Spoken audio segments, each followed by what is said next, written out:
the first thing I want to talk about, I don't know that this is really a news story or a headline, but I just thought it was interesting. So I want to take everybody back to, let's go, Terrence Williams. Terrence, his Twitter handle is at Terrence from SE. He's a guy. Me and him have been following each other on Twitter for a while. He's a huge Impact fan.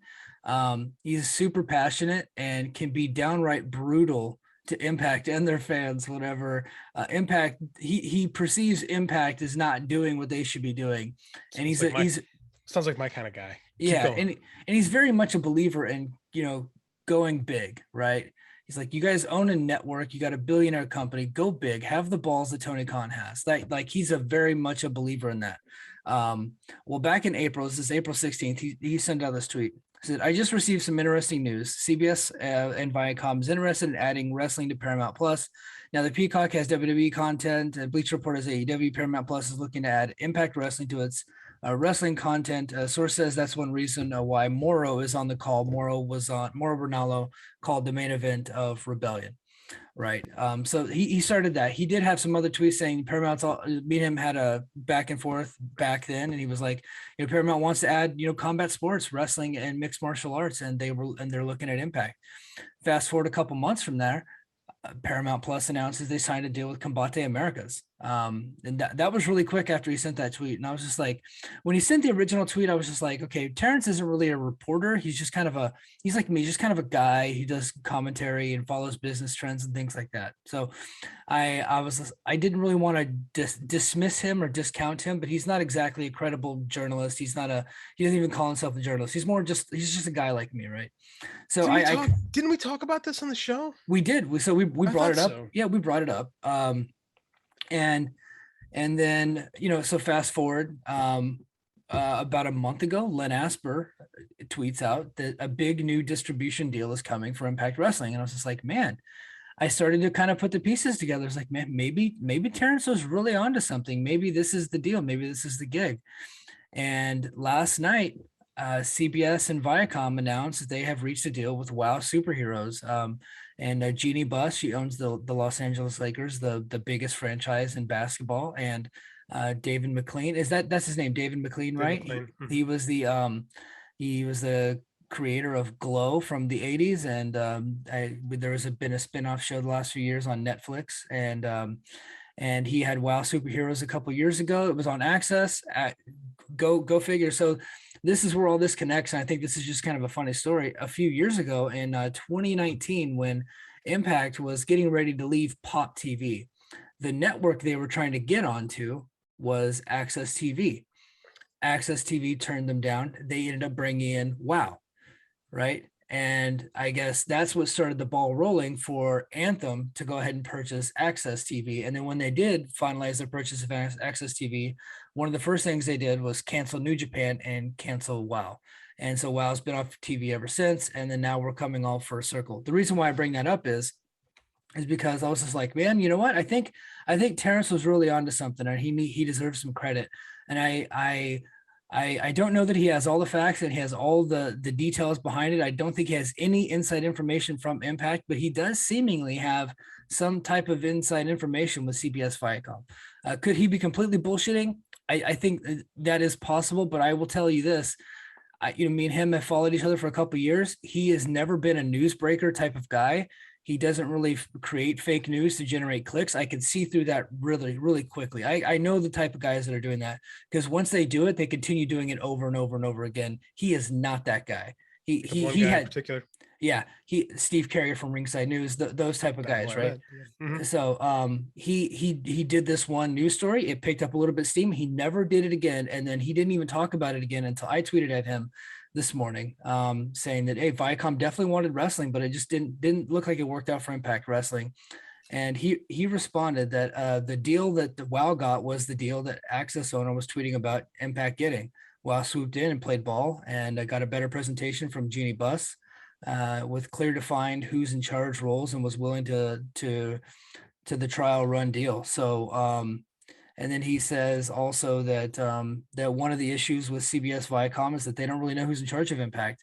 because they got Impact, Access, Fight Network, yada yada yada. So, and that was part of the reason why the deal fell through. He said it's not completely off the table, but it doesn't look like it's happening now. So, I thought that was interesting. I wanted to give Terrence a little bit of credit here.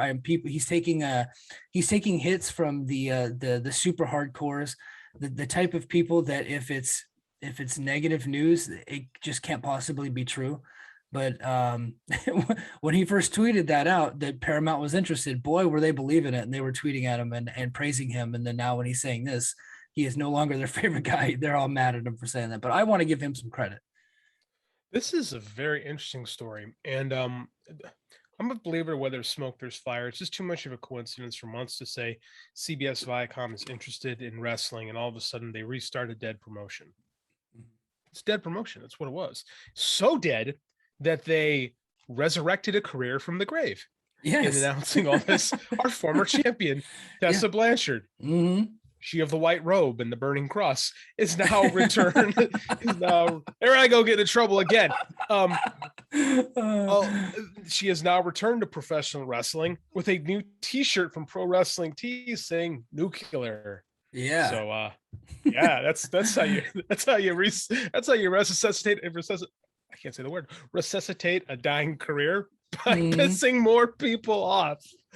Oh boy, what a story this has turned into. I think it's really interesting though that it makes sense, right? And this has always been kind of the issue with Impact is like who's steering the ship, right? Yeah. You listen to the Jeff Jarrett podcast, and it seems like that has always been something that's plagued this company. And if they drop, I mean, let's be real, man. If this is a legit story, and I have no reason to believe it isn't, how bad is it that they went with a dead company that has to restart, that has literally at this moment 6 people signed over your company that has 20 years of established IP talent, a functioning streaming service that you could just take over wholesale like Peacock did with WWE. There is nothing like, what do you get with WoW? How long was WoW on? 2-3 years, maybe? No, I think a year, if that. And they didn't do 52 episodes. They did seasons. So you don't have a back catalog, and they put this. This is Jeannie. But I mean, Jeannie Buss is a hell of a person to have. Oh yeah, like fronting this deal. So that's major player. She's a power broker to the level of the cons. Sure. Yeah, for sure. She's a Buss. Like, I think this is, I love the idea of a women's professional wrestling organization that's just like Stardom, right? That's just like in the US, that's just, women can be stars and don't have to worry about splitting the time. It's similar to how it's done in Japan. Like, I like this idea. Instead of fighting over screen time, you just get to do your own thing, right? I think in theory, that's a really good one. I just can't believe that they decided to go with them over Impact. If this is to be believed to be true, and I have no reason to believe it is not true. Right. So here's my thing. I think that WoW is not expensive at all. Wrestling isn't expensive in general. No, but compared to what Impact is likely asking, I think that WoW was probably pennies on the dollar, especially when you consider that Impact is far and away, like even multiple times over, the highest rated TV show on Access. Yes. So if Access is going to give up their highest rated show, they're probably going to want a premium price for it. Right. And so I think that, so if there was, so like, hey, let's just say this all is real. If there was a negotiation between Viacom and between Access, Anthem, Impact Wrestling, whatever, and I think that the Impact would want a premium price for the content. And Ed Nordholm has said as such, whenever they took over Access, they're, when I think it was Mike Johnson interviewed him and said, hey, is Impact on Access for the long haul? Are you looking to shop it around? And he goes, it's, if there's an offer, we'll listen, but this is our premium content. We're not really looking to get rid of it unless it's for the right price. And so that makes sense to me. So with what CBS is doing with WoW, they're putting it in syndication, meaning it's going to get a lot of the same wacky time slots that Ring of Honor gets. It's even going to go on a lot of the same Sinclair stations that Ring of Honor's on. So that's going to be a difficult thing for them to get a foothold into the industry, because people are not going to be able to talk about the show at the same time having that conversation, right? You're not going to drive eyeballs over to it. Some people are going to get it at 3 a.m. Other people are going to get it at 8 o'clock at night, depending on the channel, right? So that's going to be a little bit tough for them. Kind of reminds me of growing up whenever WWF and WCW was on UPN or in my area, and I had to get the rabbit ears on the roof, and just to get the stuff so I could watch Saturday morning wrestling. Kind of reminds me of something like that. So I would say that I don't think this WoW thing is really a huge deal. I hope that it is, but the last incarnation of WoW was more of it wasn't really a serious promotion. The matches were not good. It's funny you mention that, because like the guy behind this is David McLean. If you've ever watched the original Glow was a parody of professional wrestling. Yeah. Right. Like I've never watched the Netflix series. I probably should have, but I just haven't. But I caught the documentary about the original Glow show. Really good documentary. Glow came out during the boom, right? The 80s boom. And like they were like taking the piss out of pro wrestling, more so than really being pro wrestling.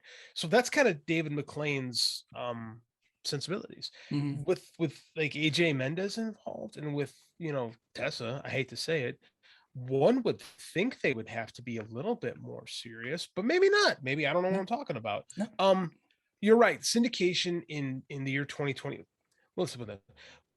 All I read on Twitter discourse is how terrible wrestling ratings are and how wrestling isn't popular anymore and blah, blah, blah, blah, blah. And it's like, you people look at the ratings for just wrestling. You don't really look at what else outside of cable news is really doing, right? Cable news, and it's all old people. It's all our grandparents. And well, we're old, our parents. Like, you don't see that nobody's really watching cable TV. This is the reality. Pro wrestling kicks ass on cable TV. Impact has terrible ratings. Like you said, best thing the Axis has. Yeah. Right. So it all makes sense. Syndication ratings, I can't imagine are a whole lot better, because like you said, it's hard to get a foothold in this environment. In the 80s, syndication was where it's at. It's not that anymore. I think where a program like a WoW or someone picks up with Paramount is Paramount, basically. It's that streaming platform. That's a place where if you can harvest a bunch of programs, you can get a lot of fan base. Like I would love to know how many people are watching Lucha Underground on Tubi right now. I imagine not a ton, because it's a dead promotion, but I imagine that if you had some type of like say a company went to a Tubi or something like that, and you actually put some promotion behind it, you could grow. But I get if that's where No Home thinks, you're not going to grow on access, but that's on them too. They're not really pushing to grow, right? Well, you would hope that they are, right? But are they? So they have this new, I guess, online service that they're doing for Access called Access Now, that they're pushing to all these different free streaming platforms. I don't really see that as growing. I did get a press release from Cindy. Gosh, I can't remember her last name, about the new top 10 revealed, and they're bringing back Dee Snider and this and that. So they're really going for that over 60 crowd, man, with bringing back Dee Snider on some of their programming. But it seems like you would think that they would want to, right? I mean, everybody loves money, and if the bigger you get, the more money you get. I mean, of course, the bigger you get, the more you're likely to spend on programming. So it might end up balancing itself out. But I would think that they want to grow. Yeah, but what do they really? I mean, like, I've been doing this show for not quite a year with you.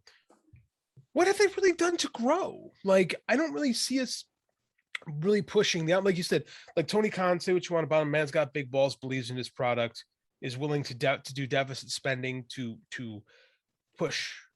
I don't see that with Impact, right? Like, maybe I'm wrong, and I guess maybe someone will show up in my DMs and say, hey, you're wrong because this, and this. But it doesn't really feel like we're really trying to expand the product, right? Yeah.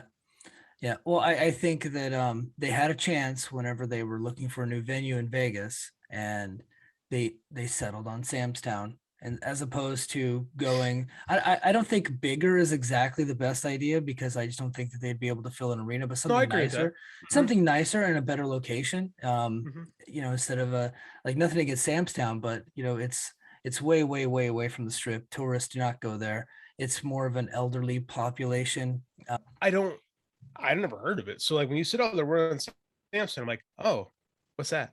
Like it definitely, it's not like you've got a residency at the Mirage or something like that. Right. Like it's definitely not. And I get it. That costs money, but like, I don't know. I feel like there should be, I don't know. I think there should be something better, right? Am I crazy on this one? I was like, you guys couldn't go to the Rio, you couldn't go to the Palms, or or the Virgin Hotel, which used to be the Hilton. They do a lot of boxing there, and I was like, yes, couldn't go to there.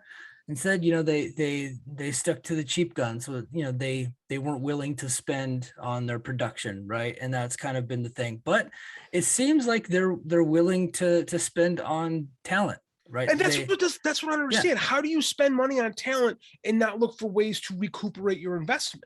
Right. That doesn't make sense to me. It's like, do you wait till you're able to get these big name talents before you then invest in the production? Or do you invest in the production in order to attract big name talents? Or do things happen simultaneously? Or do you just bring in these high priced talents and then you still run Sam's Town? That I don't know.